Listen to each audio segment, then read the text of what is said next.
O mito da força de vontade.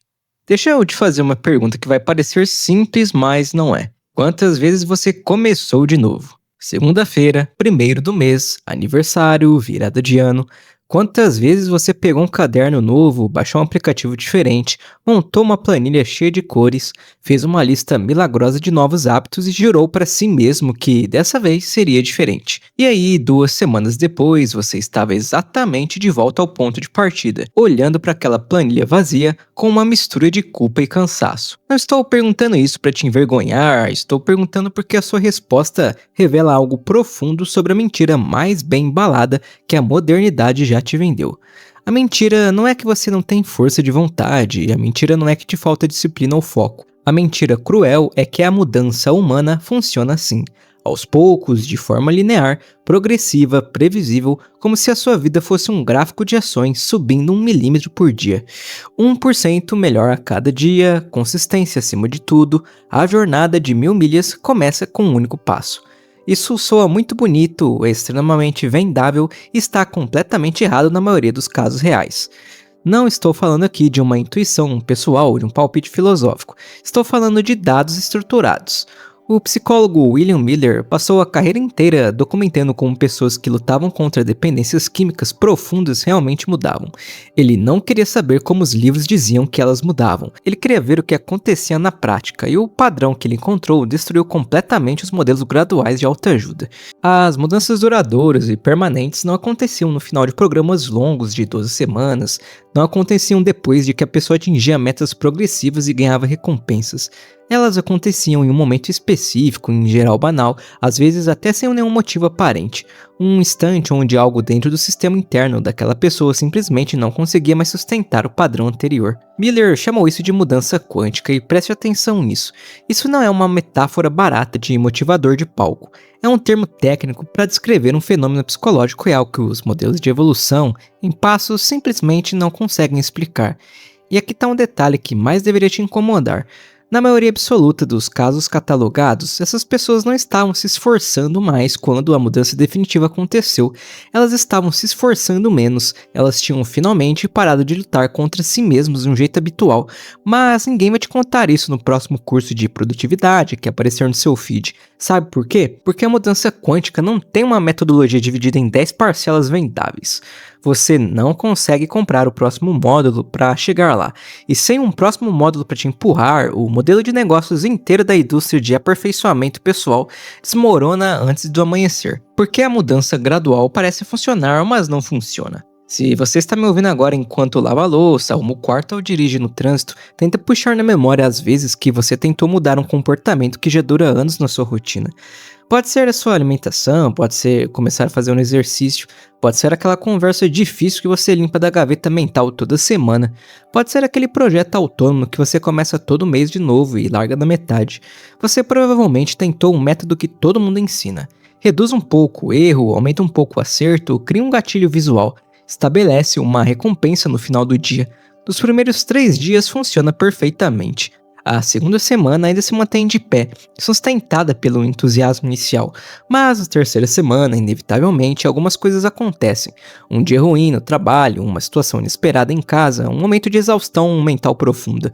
O sistema sofre um estresse e em questão de horas, você volta exatamente ao estado original. A física tem um conceito chamado de equilíbrio dinâmico. É o estado em que um sistema parece completamente parado para quem olha de fora, mas na verdade ele está em movimento constante, com forças colossais se cancelando mutuamente por baixo da superfície. Uma pedra pesada no fundo de um rio caudaloso, a água bate nela com força o tempo todo, mas ela não se move porque sua resistência e o seu peso são maiores do que a sua força aplicada pela correnteza. Você, na sua rotina atual, é uma pedra.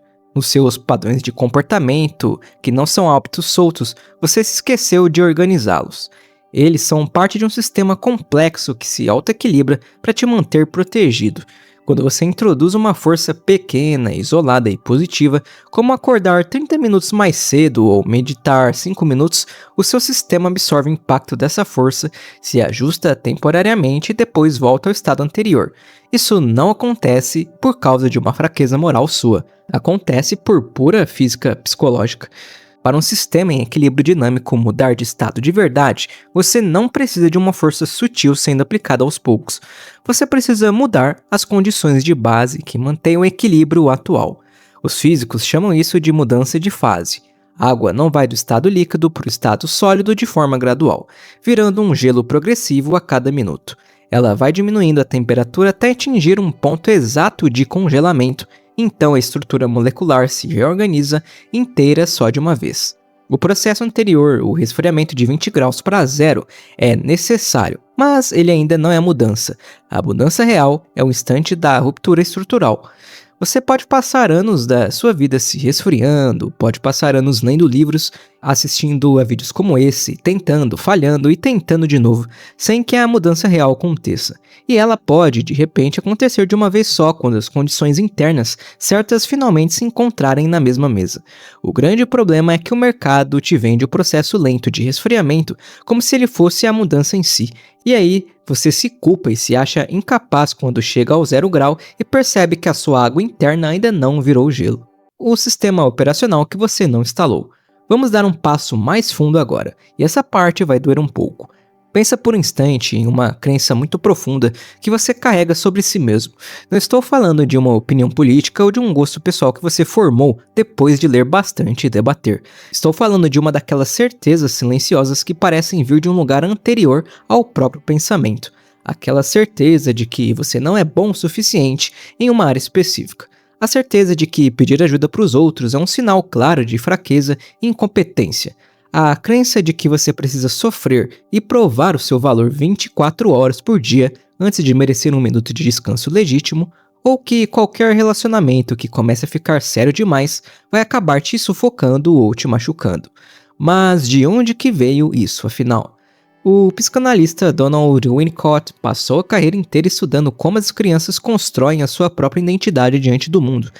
Ele identificou um mecanismo de defesa que o chamou de self falso. O self falso é uma versão de você que foi construída não a partir do que você genuinamente era ou sentia, mas a partir do que o ambiente ao seu redor precisava que você fosse para que as coisas funcionassem sem quebrar.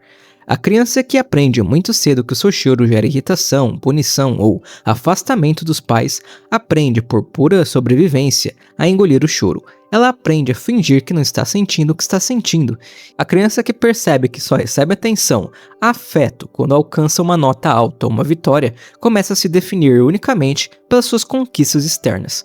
A criança que entende que discordar dos adultos gera um clima de abandono invisível aprende a concordar sempre, anulando a própria voz.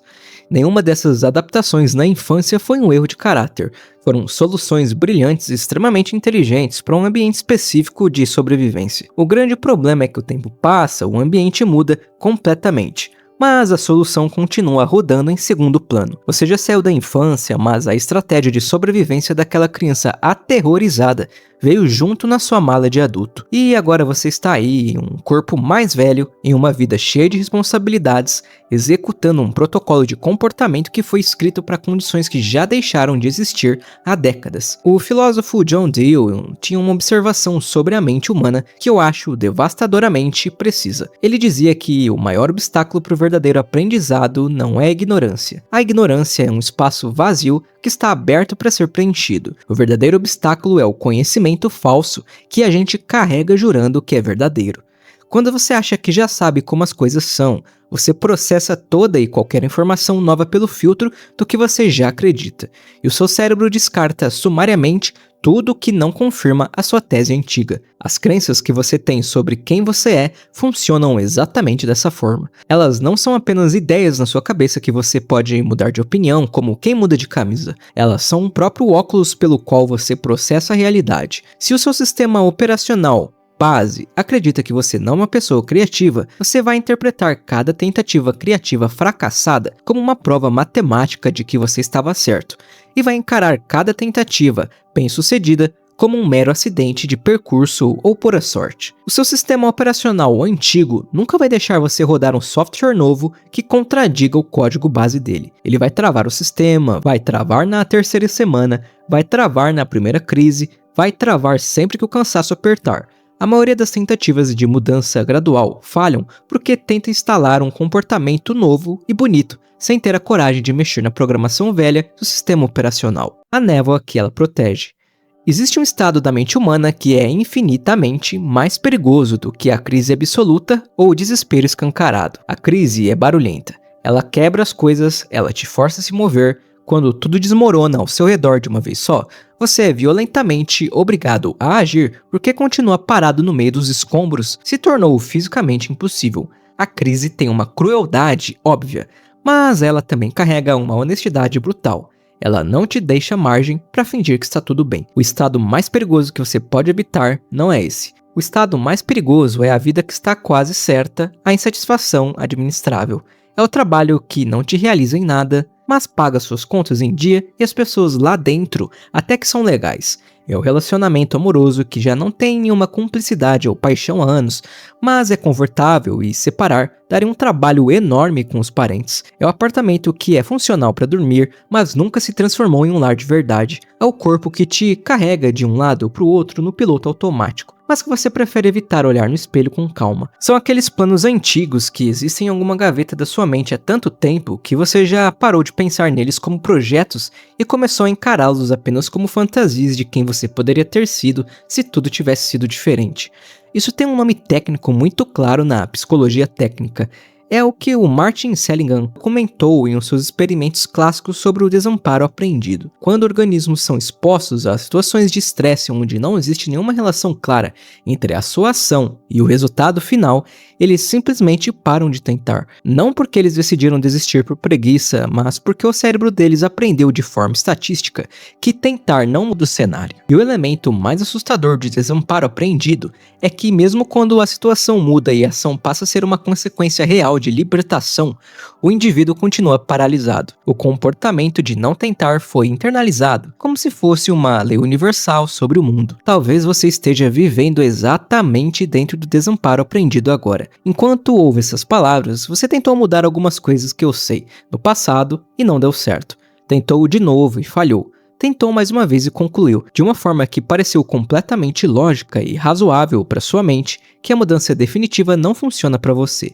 Então você entra no modo de simulação, você continua executando as pequenas tentativas superficiais de autoajuda gradual, porque abandonar completamente o esforço seria admitir uma derrota que o seu ego não consegue suportar. Mas por dentro você já não carrega nenhuma experiência, nenhuma expectativa real de vitória. Você está apenas arrastando os pés. O filósofo Albert Camus chamava isso de a vida absurda. O estado de viver a rotina sem nenhuma ancoragem profunda em algo que te dê sentido real. Você acorda, cumpre as tarefas burocráticas do dia, assiste a alguma tela para anestesiar a mente, dorme e repete tudo na manhã seguinte. O seu grande problema não é que você está fazendo as coisas erradas. O problema real é que você parou de se perguntar por que está fazendo qualquer uma delas. Pensa no peso de passar semanas, meses, anos nesse estado. Pensa na exaustão silenciosa de deitar a cabeça no travesseiro em um domingo à noite, sentindo aquele nó familiar na garganta. Aquela ansiedade difusa que não tem um nome exato, mas que aponta para o vazio dos dias que estão por vir. Você acorda segunda-feira com o som do despertador e a sua única meta é sobreviver até sexta-feira. Você está trocando os melhores anos da sua existência por um conforto morno e anestesiado. E essa névoa se autoprotege, com muita eficiência, porque a clareza dói como um corte de navalha. Ver com precisão absoluta para onde as suas escolhas de hoje estão te levando de verdade, não para onde você sonha ou espera que elas te levem, mas para onde a física do seu comportamento atual está te empurrando. É uma das experiências mais devastadoras que um ser humano pode enfrentar. Então, para te defender dessa dor, o seu sistema mental mantém tudo ligeiramente fora de foco, suficientemente borrado para você não precisar tomar nenhuma atitude drástica hoje, e suficientemente claro para você não poder dizer que é completamente ignorante. É um equilíbrio cruel, silencioso e assustadoramente funcional. O ponto de ruptura e como criar um. Então, como é que você sai de uma armadilha tão bem construída? A resposta curta é: não é usando mais força de vontade, não é criando uma rotina diária ainda mais punitiva e rígida, não é comprando o próximo livro da moda sobre hábitos de 2 minutos. É através do aumento consciente da pressão interna até que o sistema inteiro atinja o ponto onde continuar igual se torne mais insuportável do que o risco de mudar. Interessante, não? Agora pensa no comportamento do bambu japonês. Aquele bambu japonês. Ele é famoso por ser uma das plantas de crescimento mais rápido e explosivo de toda a natureza. Em condições reais, ele consegue crescer quase 1 metro em um único dia. Mas se você plantar a semente do bambu e cuidar dela, durante os primeiros 4 anos, você não vai ver absolutamente nada acima da superfície da terra. Nada.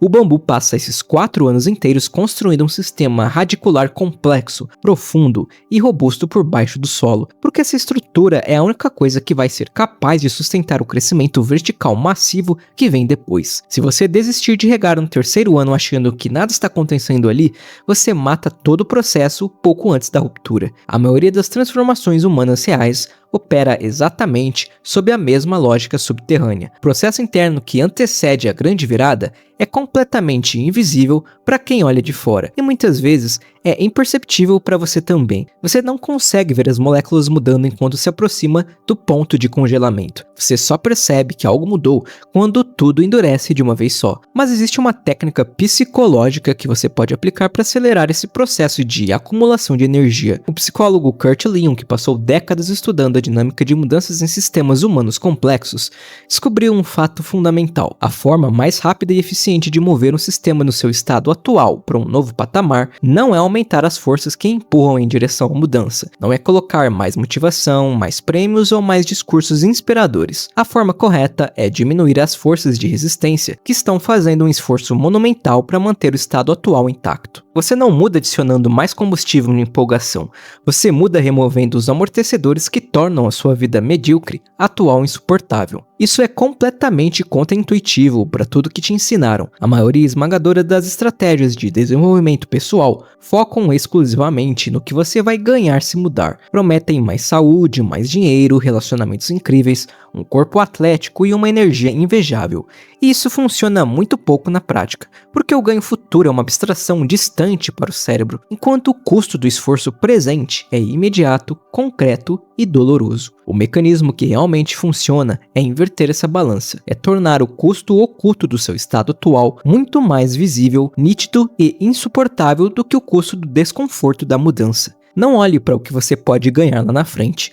Olhe sem anestesia para o que você está perdendo ativamente neste exato segundo por continuar parado na mesma cadeira. Pensa nisso de forma cirúrgica, ultra específica, e não de um jeito genérico. Não diga para si mesmo: a minha vida vai piorar no futuro. Pergunte-se objetivamente que conversas importantes que eu estou deixando de ter hoje por causa desse meu padrão de omissão. Que oportunidades profissionais passaram raspando pela minha vida nos últimos meses porque eu escolhi não estar disponível por medo. Qual versão real de mim mesmo eu estou assassinando um pouco a cada dia que decido adiar a minha postura. Quando o custo emocional de continuar exatamente do jeito que você está hoje se torna mais real e assustador do que um medo desconhecido, o seu sistema encontra um ponto de ruptura sozinho, por pura necessidade de sobrevivência. A rachadura, o ato que muda o sistema. Mas para entender o ponto de ruptura e ter esse momento de clareza, ainda não é o suficiente para transformar a realidade. O insight sozinho não muda nenhuma vida.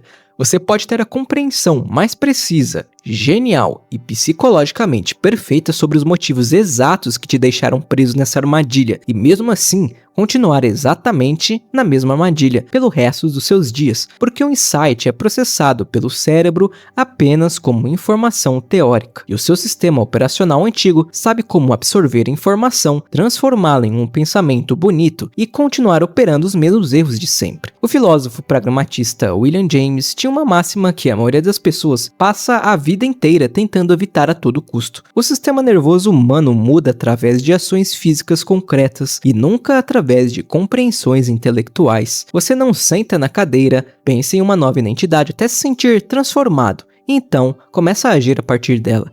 O processo é totalmente inverso. Você executa uma ação física que é completamente inconsistente com a sua identidade antiga. E então, o seu sistema nervoso entra em um parafuso e é obrigado a reconstruir a sua identidade interna para conseguir justificar aquele novo comportamento que acabou de acontecer no mundo real. A ação precede identidade. sempre. Isso inverte de cabeça para baixo a sequência lógica que a nossa cultura te ensinou. A sequência tradicional que você tenta rodar é: primeiro eu preciso entender exatamente quem eu quero ser, depois eu preciso criar as condições perfeitas e seguras para o meu redor, depois eu preciso esperar me sentir totalmente pronto e confiante, e só então eu vou dar o primeiro passo. Essa estrutura nunca funcionou na história humana, porque o estado de estar pronto é uma ilusão que não existe no mundo real. Estar pronto é apenas uma palavra bonita que a sua identidade velha usa como escudo para garantir que você nunca tente nada que possa ameaçar a soberania dela sobre você. A sequência real da mudança quântica é: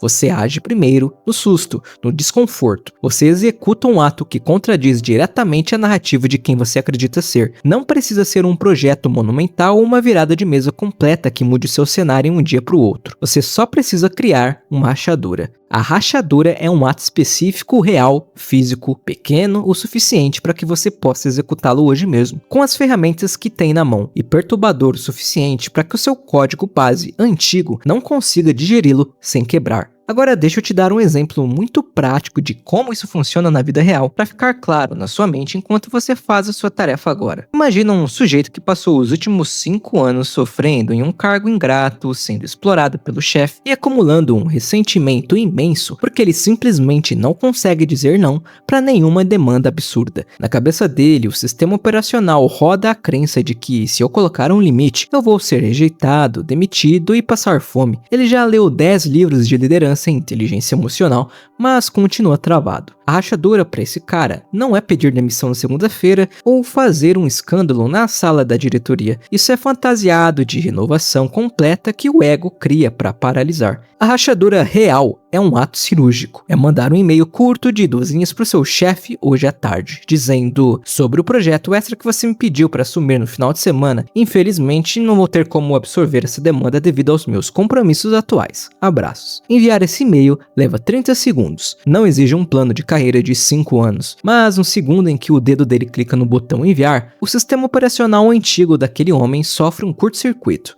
O código base dele dizia que fazer aquilo era impossível e fatal. A ação física aconteceu, o mundo não acabou, e agora o cérebro dele vai passar as próximas 42 horas se reestruturando inteiramente para conseguir acomodar o fato de que ele agora é um homem que estabelece limites. A rachadura foi feita. Se você acredita que não tem disciplina para criar nada relevante, a sua rachadura é abrir uma folha em branco agora, escrever ou produzir algo por 20 minutos cravados, sem esperar por nenhuma transição mágica e sem aceitar nenhuma interrupção até o cronômetro zerar. Se você carrega a certeza de que não é uma pessoa merecedora de ocupar espaços ou de ser ouvida, a sua rachadura é levantar a mão na próxima reunião ou mandar aquela mensagem direta para alguém relevante, ocupando um espaço de forma concreta, inegável e imediata. O tamanho do ato não tem nenhuma importância para a física da mente. O que importa de verdade é que o ato seja uma contradição direta ao seu código base. O que importa é que o seu sistema operacional encontre no mundo físico um comportamento seu que, de acordo com as regras da sua prisão antiga, não deveria estar rodando ali. Ele vai ser obrigado a se atualizar para não travar.